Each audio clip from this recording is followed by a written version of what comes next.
Vamos a examinar los frescos, los murales de Diego Rivera en el Palacio Nacional de México. Son conocidos como la mayor expresión cultural del pueblo mexicano, en el sentido de que va desde las culturas antiguas mexicanas a la revolución, la conquista española, la revolución mexicana y el proyecto de Rivera y de sus compañeros de construir una civilización de tipo socialista. 22 años de trabajo en una obra que está de acceso al público. Vamos a mirarla donde queda. Monumental, acceso libre. Todo el que quiera puede pasar por allí y sentarse a mirarla o pararse a mirarla. Es absolutamente inmensa. Se puede fotografiar, en fin, se puede examinar muy a fondo y eso ayuda pues a la comprensión de lo que el pintor quiso significar y lo quiso hacer. Vamos está en la escalera principal de acceso a los pisos superiores del edificio, a partir de un patio. A la izquierda mexicana, a la izquierda la sociedad mexicana del presente, en el centro la conquista y a la derecha la civilización de los indígenas. Aquí está más o menos la ubicación del Palacio Nacional, cerca de la zona del Zócalo, que es una zona pues primordial en la estructura de Ciudad de México. Se la considera esta obra como unos momentos artísticos del siglo XX mexicano en las artes plásticas, sobre todo en la pintura, por la calidad de la elaboración, por las temáticas y por las dimensiones. Son dimensiones absolutamente gigantescas. Bien, aquí tenemos el acceso entonces. Aquí vemos cómo a partir del patio, una escalera muy amplia que asciende hasta un segundo plano y luego se divide, se bifurca, y allí se enfrenta entonces esta obra en toda su magnitud. Esto nos permite apreciar no exactamente las imágenes, pues eso las vemos ahora a continuación con más precisión, pero sí la dimensión que el mural tiene. Si uno fuera a dividir esto en cuadros al óleo, digamos así, daría yo creo que varios centenares de cuadros al óleo. Y la cantidad de personajes que hay son absolutamente tremendas. La mayor parte son muy complicados de diferenciar.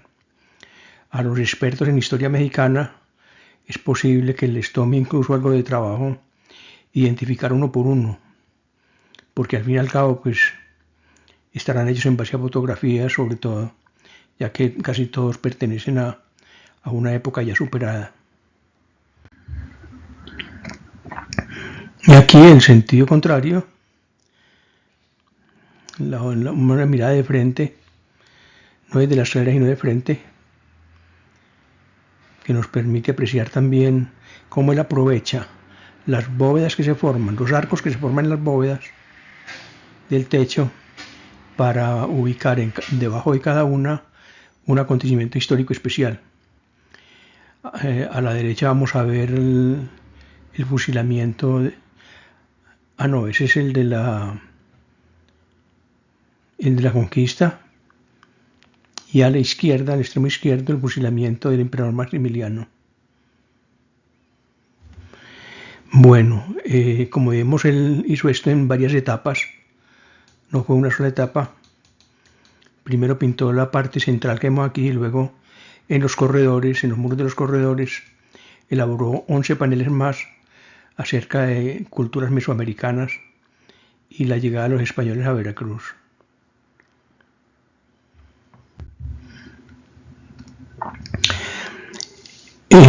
No sé ustedes cómo lo van a ver. Si lo ven en el computador, pues si tiene una buena pantalla, pues amplían la imagen. Pueden jugar ampliándola y mirando cada una de estas cosas. Ustedes tienen allí la la numeración de los acontecimientos importantes que son de la historia de la conquista de México hasta 1930.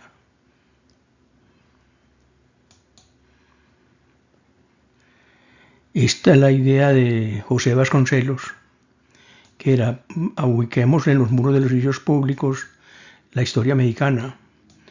Y no solamente la historia mexicana, sino las costumbres y la cultura mexicanas, como una manera de rendirle un tributo a lo que, pues yo les he dicho algunas veces, la mexicanidad. ¿Qué es la mexicanidad? Pues eso, la manera como la gente se viste, come, actúa, sus rasgos faciales predominantes, su raza predominante y su historia particular. La historia de cada pueblo es única, individual, es irrepetible y hace parte, por lo tanto, digamos, de su ADN cultural. Eso sí, tiene que ser estéticamente accesible. O sea, muy complicado construir una historia de estas en base a artes abstractos o que tengan mucha dificultad de interpretación, porque la gente del común no los comprende. Entiende uno la manera gráfica sencilla hasta cierto punto que Rivera utiliza para su obra, porque tiene como finalidad ser comprendida por un pueblo básico, por todo el que quiera ir allí, tanto el letrado como el iletrado, y que todos puedan encontrar su pedacito de historia particular o puedan verse retratados allí en los grandes personajes y en los grandes colectivos que se muestran en estos frescos. Bueno, ahí, al mismo tiempo habría otra razón. Es que México venía de un proceso muy duro de revolución, una guerra interna muy brutal que había dejado muchas secuelas, como toda guerra, como toda confrontación, pero más que todo el tipo de confrontaciones que se dan al interior de un país entre sus propios habitantes, las guerras civiles. Las guerras civiles dejan odios que duran a veces generaciones, dejan heridas sin curar. Entonces era también un poquito como trascender esa época, presentarle a la población una cosa distinta a los estragos de la lucha armada, que son absolutamente desastrosos.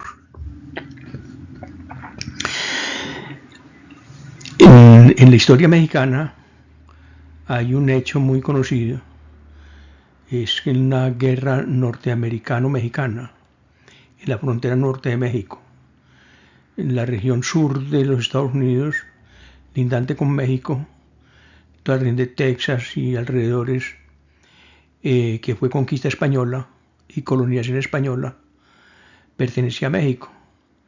México, de hecho, era el país más grande del continente americano.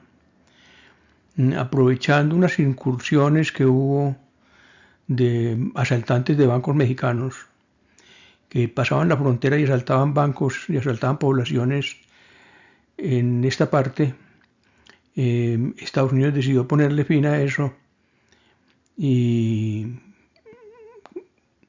los tejanos declararon, sobre todo, yo creo que la parte de Texas era la que estaba más interesada en no hacer parte de este territorio, y se dio una guerra. Esa guerra la ganó pues los Estados Unidos y se quedaron con buena parte del territorio mexicano. Ahora ya pues obviamente hay una frontera grandísima entre los dos países, hay muchas dificultades, pero ya por razones distintas, por razones de migración de una población pues relativamente pobre en el lado del sur de los Estados Unidos, del sur de la frontera de los Estados Unidos, que trata de ir hacia allá para buscar un mejor estar. Vemos el águila mexicana llevando el as en las manos, en las garras. Es muy famosa la defensa del castillo de Chapultepec. Hay incluso una película relativamente reciente sobre ese tema, donde se supone que unos niños prácticamente defendieron ese castillo. Parece que es un poquito de exageración o de folclore, pero en fin, es algo que se conoce en la cultura popular mexicana. La guerra va a ser una constante en la obra que presenta Rivera. La reforma. Esto es muy importante. Aquí nos presenta los templos, los personajes importantes que participaron en toda la reforma mexicana. Hay que mirarlos uno por uno y hay que investigar quién es cada uno para poder entender con claridad de qué se trata. Ustedes hacen pausa, ven abajo la figura del sacerdote un poquito rechoncho, un poquito caricaturesco. Recordemos que Rivera usa la caricatura como un argumento, una manera de presentar a aquellos que consideran sus enemigos ideológicos. Detrás del sacerdote robusto está escondida Frida Kahlo con otra persona. Cecilia Amanda se llamaba. No se ven aquí, se ven un poquito en la próxima, no sé francamente por qué están escondidas en ese punto.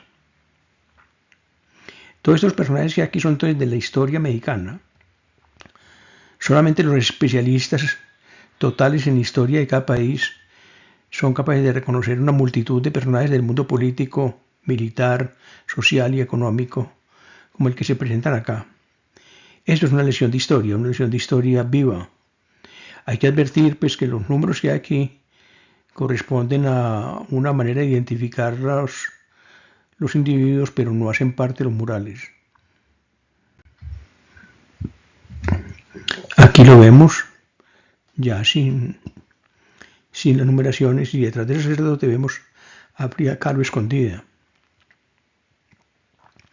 Por lo general, él va a entender, va a subdividir los murales en sectores. Las cúpulas de las iglesias son un indicativo del poder eclesiástico, el grupo de políticos a la izquierda, el grupo de personajes donde hay revolucionarios a la derecha. Nos va a poner, es una cosa abigarrada.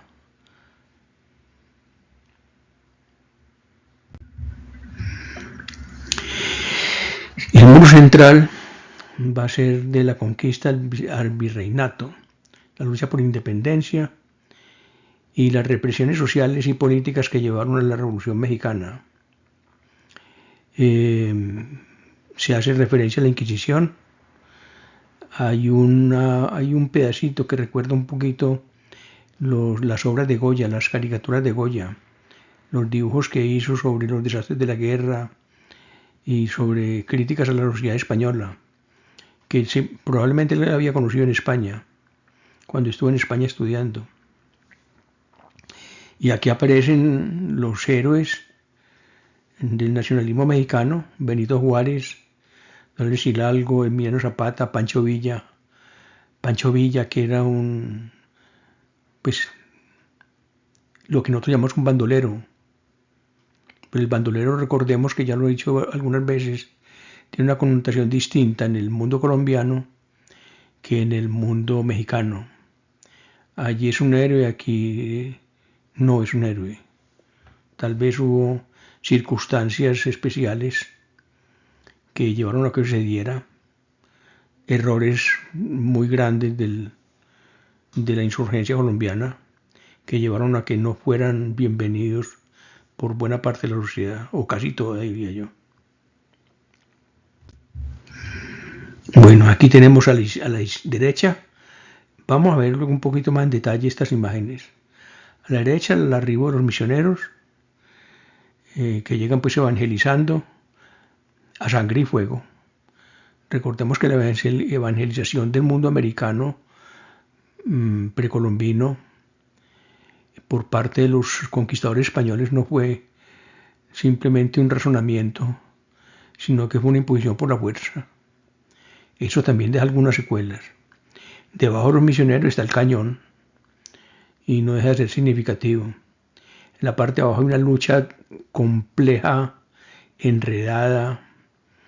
Hay soldados españoles acorazados a caballo, a pie, disparando con armas de fuego, luchando con lanzas, espadas, contra una multitud mexicana disfrazada, o disfrazados no. más bien con sus ropas de combate. Lo que pasa es que es distinta la ropa de combate del soldado español que la ropa de combate del soldado azteca. Y los soldados aztecas tenían su propia indumentaria de batalla, que no era de metal ni eran fortalezas, era una cosa un poquito diferente.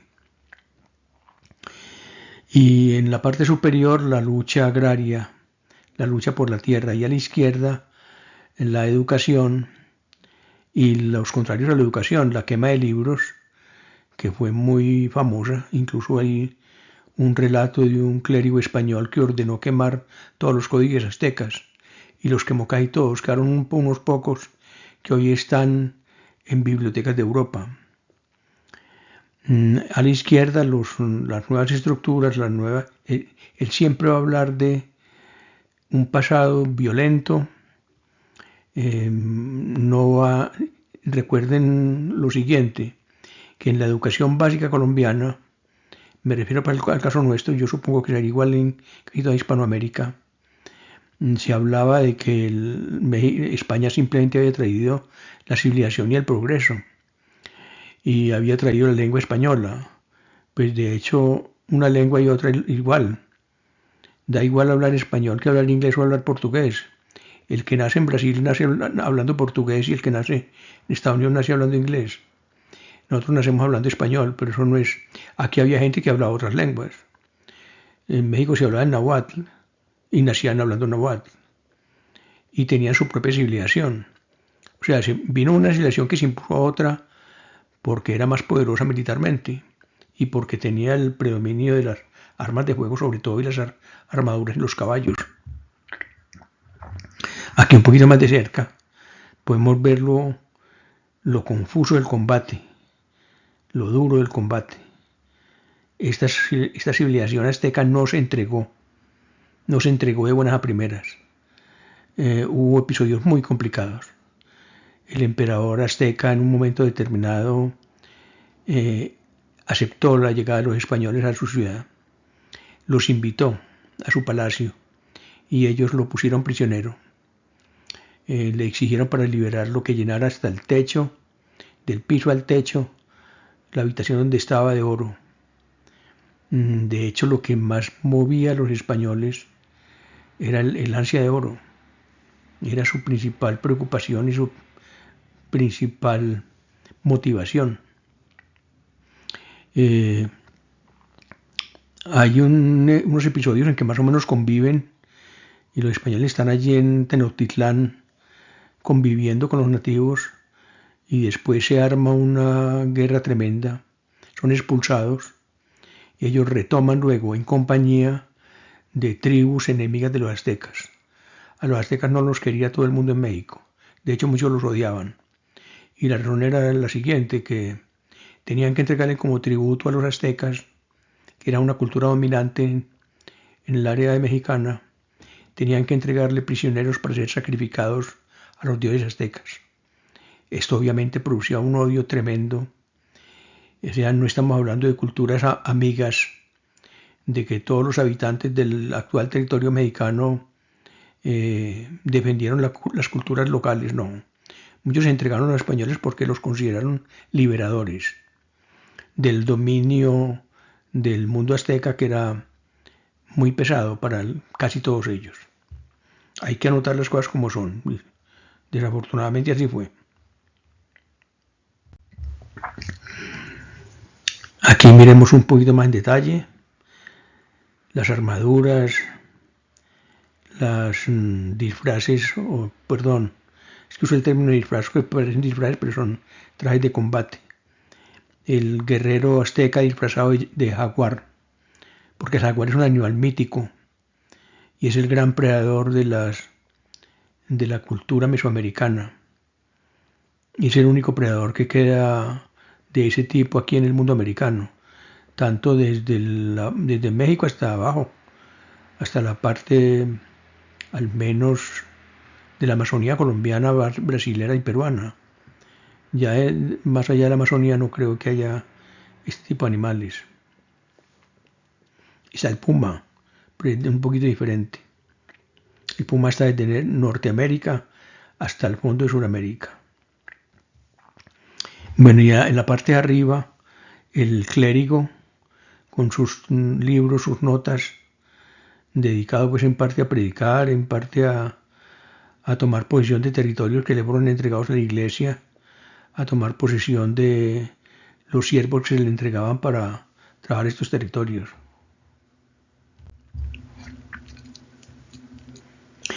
Un combate furioso, confuso, el que está en el centro, en todo el centro, de bigote y barba es Cortés. Es una representación aquí bastante afortunada, porque ahora más adelante vamos a ver que él representa a un Cortés enfermo, posiblemente con sífilis, pálido o con la piel verduzca, con las piernas arqueadas y delgadas. Parece que tenía una enfermedad de nacimiento que le provocaba que sus piernas fueran así. Lo pinta como una especie de monstruo, en parte por ser el conquistador, ¿no? No era alguien a quien quisiera especialmente. Aquí, pues, los misioneros bautizando a los indígenas. Ahí está la pila bautismal a la izquierda, y bautizándolos en fila uno tras otro. Y arriba los sacerdotes, y a la derecha los conquistadores y los señores que llegaron de Europa, de España en este caso, a tomar posesión de tierras. Muchos llegaron porque eran personajes que no tenían mayor fortuna en España a hacer fortuna en las Américas. Ellos le decían hacer la América. La crítica a la Inquisición, que juzgaba pues como herejes a todo aquel que no comulgara con la ortodoxia religiosa cristiana. Fueron muy famosas estas actividades de la Inquisición, no solamente en América, se llevaron a cabo en toda Europa y en todo el mundo cristiano. Aquí los aztecas sacrificaban personas a sus dioses, pero los cristianos sacrificaban personas al suyo, y torturaban a diestra y siniestra, unos por otros. Las grandes religiones han sido elementos civilizatorios, indudablemente, pero también han provocado mucho desastre, mucha guerra y mucha muerte, por las luchas entre ellos, al interior de cada una y cada una con las demás.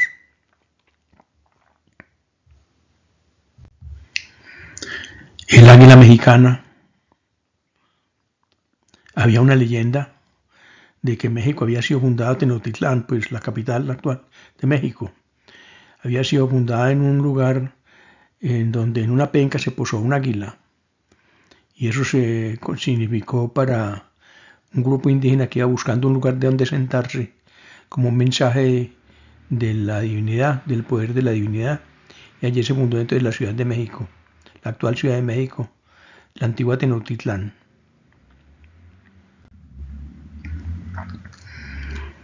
Aquí un plano donde encontramos entonces a la derecha de los bautismos y de los combates, la minería, la esclavitud forzada, como el mundo indígena en muchas partes del mundo americano se extinguieron. En las Antillas, por ejemplo, se extinguieron. Hay unas cartas de relación del padre de las Casas, creo que es, donde él se queja ante la corona española por la codicia de los conquistadores.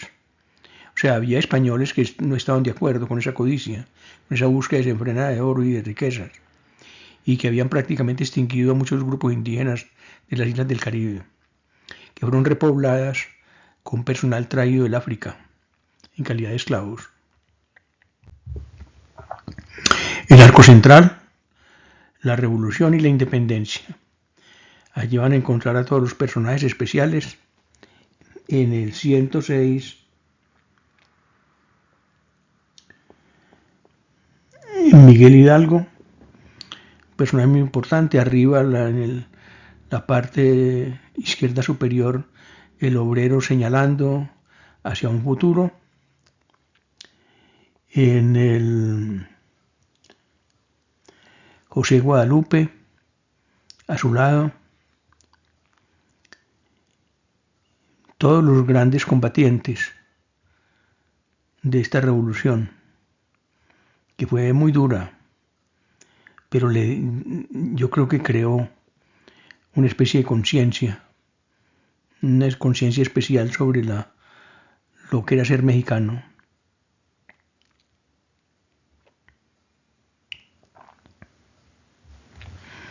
Es un retrato de grupo. No hay acciones. No se está desarrollando ninguna acción especial. Es un retrato de grupo. No están posando, sino que están a veces dialogando, conversando, en fin, allí entre ellos. Emiliano Zapata, pues el gran líder de esa revolución, Benito Juárez, Miguel Hidalgo también muy famoso y muy importante, ocupando una parte bastante central del fresco. Los guerrilleros con sus katanas cruzadas siempre presentes, otros con armas y herramientas. Los políticos se distinguen por su indumentaria y por su apariencia. Tienen más apariencia de herederos de españoles que de raza mestiza.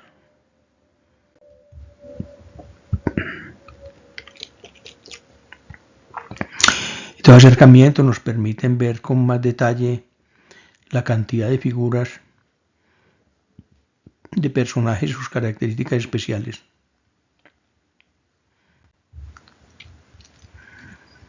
El arco izquierdo, la revolución, todos los personajes que tomaron parte en este proceso. A los interesados en la historia de México, pues examinan uno por uno. Pueden detener la grabación, detienen el video, le ponen pausa y examinan cada uno y averiguan quién es.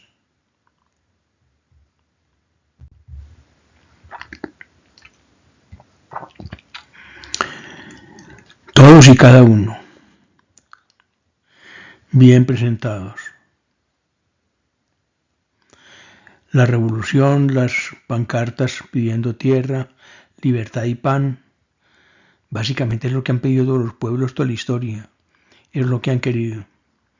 Tierra para cultivar, libertad para actuar y pan para alimentarse. Y negárselo es lo que ha ocasionado tantos conflictos tan amargos. Nosotros estamos en medio de uno que ha durado ya 2 siglos prácticamente y no parece que tuviera fin a corto plazo. Epopeya del pueblo mexicano. Aquí tenemos arriba, al fondo arriba, a Carlos Marx señalando una dirección, que es la dirección que Rivera consideraba que se debía tomar él y sus seguidores. En esos cuadros que hay, están separados como por tuberías. Debajo de donde está el retrato de Carlos Marx están los enemigos de la revolución. Están retratados los grandes personajes de Wall Street y la burguesía mexicana, lo que llaman los capitalistas mexicanos. En la parte inferior, las luchas obreras y la represión del régimen, las dos cosas. A la derecha arriba, las luchas obreras, debajo de ellas la represión del régimen. Lo que decía él, la represión del régimen fascista. Y debajo los obreros, los campesinos. En el número 13 está Frida Kahlo y otra persona de su familia, como maestras revolucionarias. De hecho, Frida Kahlo fue una maestra revolucionaria, y no solamente en aspecto pues político, sino en el aspecto artístico pictórico. Aquí tenemos la división, los obreros oprimidos por la policía a la derecha arriba, Frida Kahlo con su compañera como maestras, los trabajadores urbanos a la izquierda, abajo, desempeñando su oficio, las fuerzas sociales negativas en el centro, días en compartimientos, y los campesinos abajo.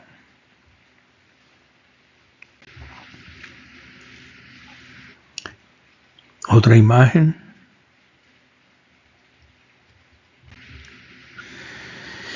Y aquí lo llaman fuerzas negativas, vea, muy caricaturesco y en situaciones pues muy muy bizarras, digámoslo así. A la derecha están los grandes poderes, a la derecha, en el cuadro de la derecha. El político en el centro, el militar en la izquierda, el religioso en la derecha, como tres grandes poderes unidos para apropiarse pues, de las riquezas y del poder. A la izquierda arriba, los magnates de Wall Street, están retratados los grandes magnates de ese periodo.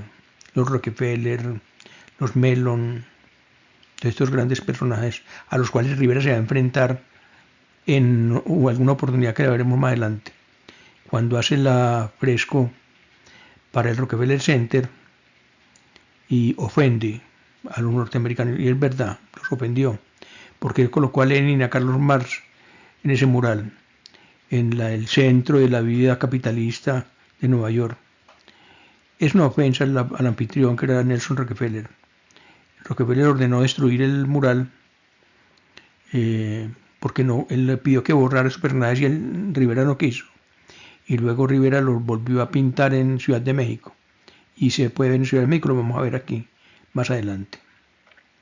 Y debajo la burguesía mexicana en una especie de orgía.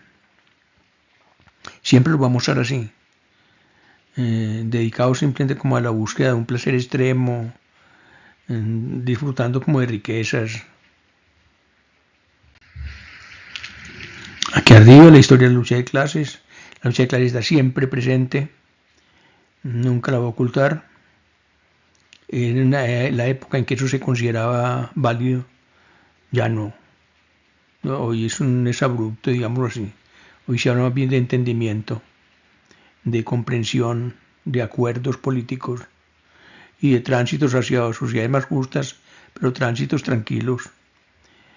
Aceptar que no se puede cambiar toda la noche a la mañana, lo que se requiere tiempo y paz para poderlo lograr.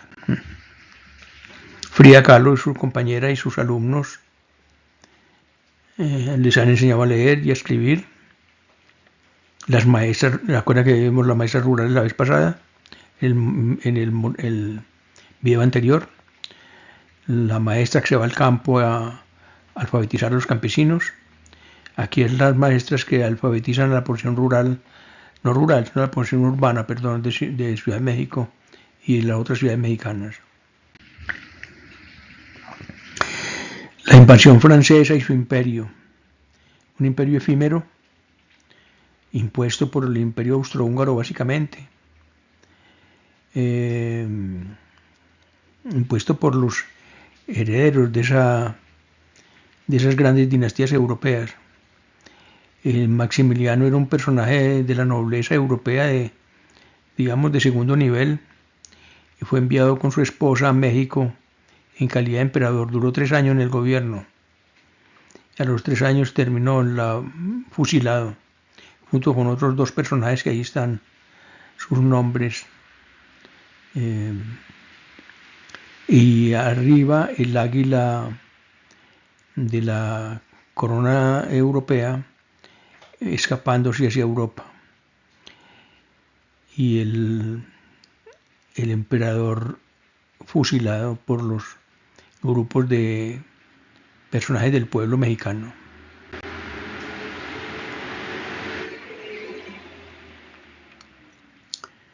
Gobernó entre 1864 y 67, creo. Unos 3 años más o menos, 2 años largos, creo que 3 años largos. Bueno, Napoleón III lo había impuesto, había puesto este personaje en el poder y pensaron que reconquistaban Europa, que Europa reconquistaba México. No contaron con la resistencia de los mexicanos que lucharon por segunda vez por su independencia. Creo que es el único país americano que ha luchado 2 guerras de independencia de Europa.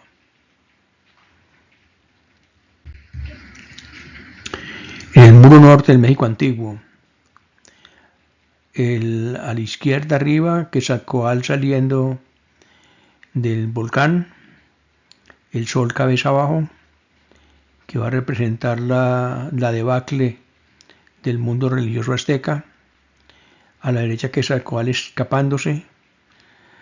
Ahí es parte de la leyenda que Zacual se fue porque fue expulsado por alguien más del mundo mexicano de la precolombino, y que él regresaría, y resulta que coincidió la época en que, según el relato mítico, regresaría Quetzalcóatl con la llegada de los españoles a la costa mexicana.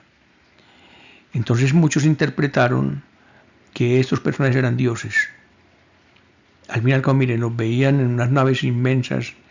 Estas velas blancas debían parecerle absolutamente extrañas. Desembarcaron a caballo, no sabían si el caballo era un animal montado por un ser humano o si el humano y el caballo eran una sola cosa, era un solo ser especial, revestidos de metal. Debió ser como una especie de invasión extraterrestre. Debió ser muy duro el impacto que se provocó. Y llegaron imponiendo una nueva religión, una nueva lengua, una nueva cultura, arrasando ciudades y convirtiéndolas en ciudades españolas. En fin, la idea fue el aplastamiento de la cultura local y construir encima de las ruinas de la cultura local la cultura importada.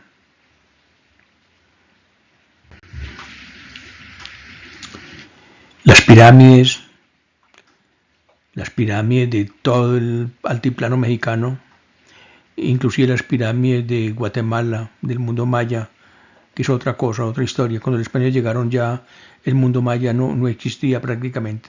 Había desaparecido o por guerras o por desastres ecológicos o por una suma de las dos cosas.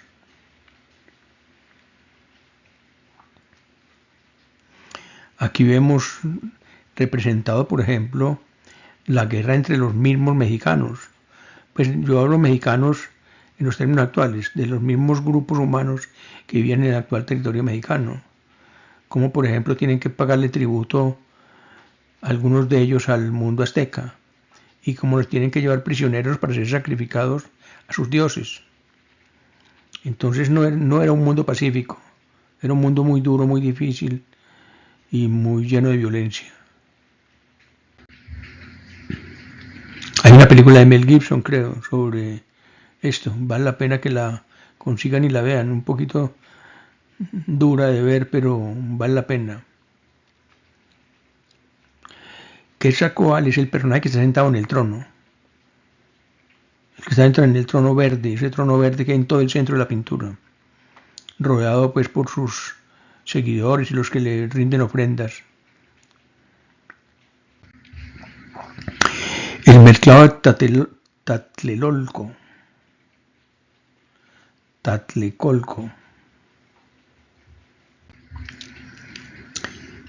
Esto es para mostrar, se pintó en 1945 en los muros del palacio. El mercado de Tlatelolco era un intercambio de cosas. Los mexicanos no tenían, digamos, el tipo de papel moneda que tenían los europeos, pero usaban, por ejemplo, las semillas de chocolate como moneda o como material de intercambio. Intercambiaban unos productos por otros. Llevaban cerámicas, joyas, textiles, animales, flores, frutos, etc. Era una economía muy dinámica para la escala de la época y para su manera. No había industrialización, no existía nada de esto. Era muy agrario y muy artesanal, pero estas cosas se intercambiaban. Y al fondo, Tenochtitlán, la gran Tenochtitlán. Al fondo vemos algunas de las pirámides, la ciudad extensa, más allá de la ciudad de la laguna. La ciudad está rodeada por una laguna, las montañas al fondo, y aquí los grupos indígenas llevando tapicería, intercambiando productos, negociando, discutiendo entre ellos el precio de las cosas, niños, porteadores, mujeres, en fin, el mundo mexicano precolombino. Aquí nos acercamos un poco más con sus ropas características, que las aprende Rivera de las descripciones de los españoles, de los cronistas españoles, y de los pocos códices que quedaron del mundo azteca e incluso del mundo maya. Quedaron algunos códices pocos que muestran en detalle el colorido de las ropas y sus características. Era una sociedad clasista, había noblezas, había gente de bajos niveles sociales y lo que llamaríamos clases medias, muy organizada, muy jerarquizada. Aquí una vista magnífica de la ciudad. Al menos unas 6, 7, 8 pirámides o más se alcanzan a ver, como grandes templos dedicados a sus dioses. Una ciudad extensa, muy bien trazada. Los españoles se maravillaron de cuando llegaron a y eso lee uno en las crónicas que se hicieron, por ejemplo en Bernal Díaz del Castillo, creo que se llama La conquista verdadera de la Nueva España, creo que es más o menos así. Se llama Bernal Díaz del Castillo, pero no es el único, hay mucho más. Recientemente un amigo me mandó por correo electrónico, una serie de libros muy extensos escritos por Fray Juan de Torquemada sobre el mundo indígena americano. Interesantes.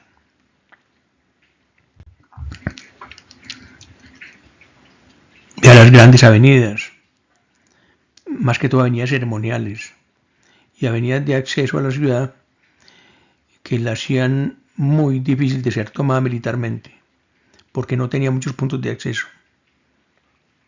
Es con defender una calzada principal, prácticamente era una ciudad bastante inexpugnable para los medios militares de la época. Cuando llegaron los españoles, con medios distintos, pudieron atravesar las barreras, digamos, defensivas que tenía la ciudad. Y esta mujer que a la derecha, la vemos aquí más en forma, le están ofreciendo todo tipo de artículos, entre ellos un brazo humano. Había una especie de canibalismo en la sociedad azteca. Los prisioneros que se sacrificaban a los dioses eran engordados primero, alimentados y engordados.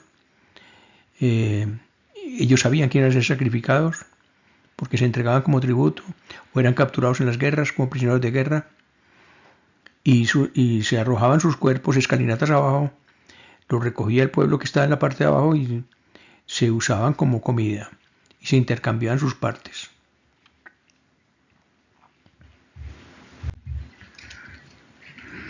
Ahí le ofrecen huesos, una mano, en fin. Era otra cultura. ¿Podemos llamarla incivilizada? No, era una civilización con puntos muy desagradables para nosotros y con otros muy interesantes.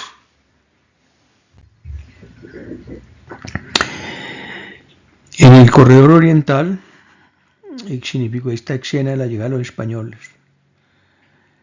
Lo que les hablaba ahora, el cambio de tez de Hernán Cortés, jugando por la idea de que los europeos trajeron la gripa y los americanos les mandamos las sífilis a Europa.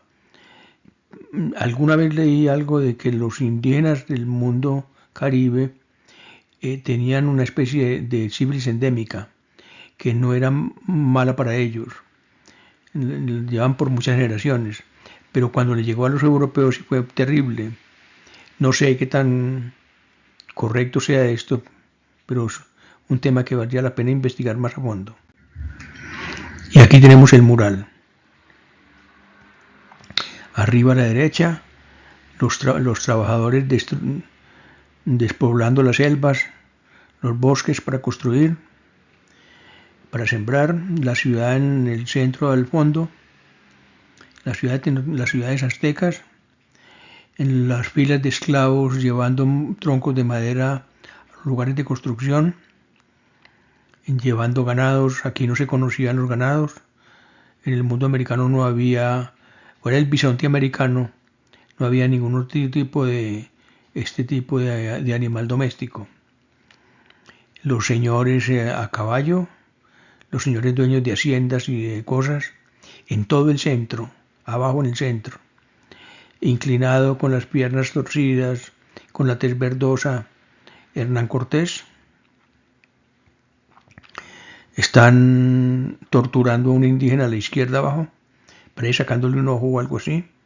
Y hay una segunda imagen de Cortés arriba a la izquierda, probablemente acabando de salir del barco. Se ve muy cadavérico, muy monstruoso. Aquí se ve el indígena que está inclinado a sus pies, rindiéndole homenaje, y él, espada en mano, mirando hacia otra parte. El clérigo rezando o dando bendiciones con el libro abierto, posiblemente la Biblia.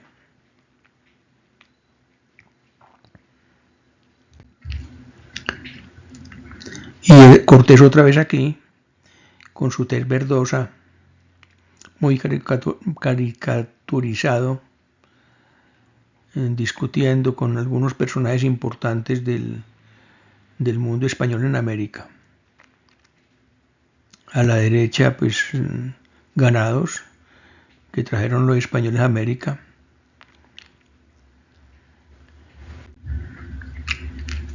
Lo que mostramos ahora, los trabajos obligatorios a los cuales se entregaban estos personajes del mundo americano, trabajos de esclavos, no eran trabajadores de régimen laboral, sino trabajadores esclavos. Y el sacerdote con la cruz en alto, o bautizándolos o obligándolos a trabajar. A la derecha el soldado con el arma empuñada, guiándolos también. Otros con el yugo puesto en la nuca y otro hombre azotándolos mientras llevan algo, arrastran algo. Un arado parece. Sí, es como un arado, están arando la tierra, en vez de bueyes, hombres arando la tierra. Y el dueño de la tierra con el látigo, tratándolos con el látigo. Es como un desquite. Recientemente hubo un problema, ustedes lo recuerdan. México no invitó al rey de España a la toma de posesión de la nueva presidenta mexicana. Y la presidenta mexicana le pidió al rey Juan Carlos no, ¿cómo se llama este señor? No recuerdo el nombre ahora. Le pidió que pidiera perdón por la brutalidad llevada a cabo por los conquistadores en el mundo americano. No sé si lo irá a hacer o no.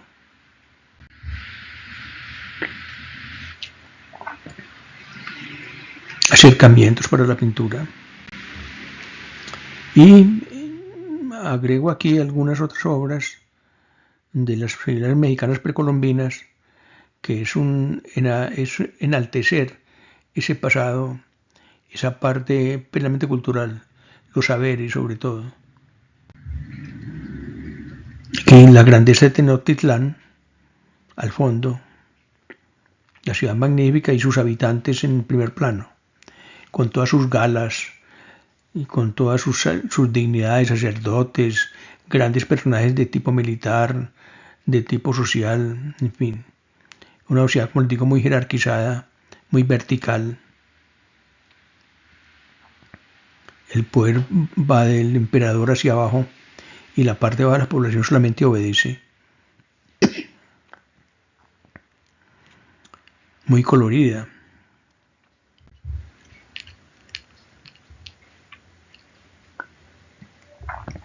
En la parte inferior, grabados hechos sobre piedra en relieves que también narran la misma situación.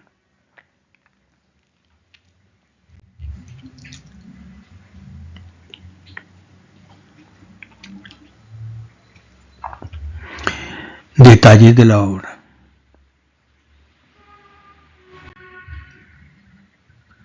Cultura zapoteca, arte plomario y orfebrería. Arte plomario es Ellos hacían tocados de cabeza, uniformes de militares, ropas distinguidas de la nobleza suya. Había noblezas y las plumas eran uno de los elementos indispensables para este tipo de ajuares o de este tipo de cosas. Orfebres, abajo a la derecha, lo vemos más en detalle ahora. Fundiendo el oro era usado más que todo como ofrenda para los dioses. Aquí vemos a los orfebres y el relieve a la derecha. Se hacen dos maneras, relieve o grisalla imitando relieve.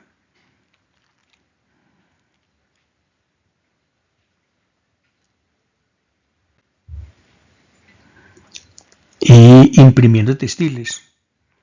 Todos los pueblos americanos fueron productores de textiles, algunos más que otros. Los americanos del norte, mucho. Textiles muy bellos incluso. Y los tejidos en el mundo suramericano fueron también muy notables. Había lana, no había ovejas, pero había llamas, alpacas, estos animales de los cuales producen lana y se puede tejer y se puede hacer abrigos de este tipo de material. Bueno, con esto entonces le dimos un vistazo, más o menos rápido, abuelo de pájaro, digámoslo así, de los murales del Palacio Nacional de México por Diego Rivera. En la próxima vamos a mirar otros murales en Ciudad de México. Hay unos muy interesantes, hay uno en un teatro muy interesante. Hay uno que es el Paseo de la Alameda, muy bonito, ya muy moderno. Estos que les digo son muy modernos, ya no hablan de la revolución, ni hablan de la conquista, ni del mundo indígena, sino que hablan de la modernidad que le tocó vivir a Rivera, ya en décadas de 30, 40, 50 del siglo pasado. Entonces nos enfocaremos entonces en ese tipo de material pintado por Rivera en México.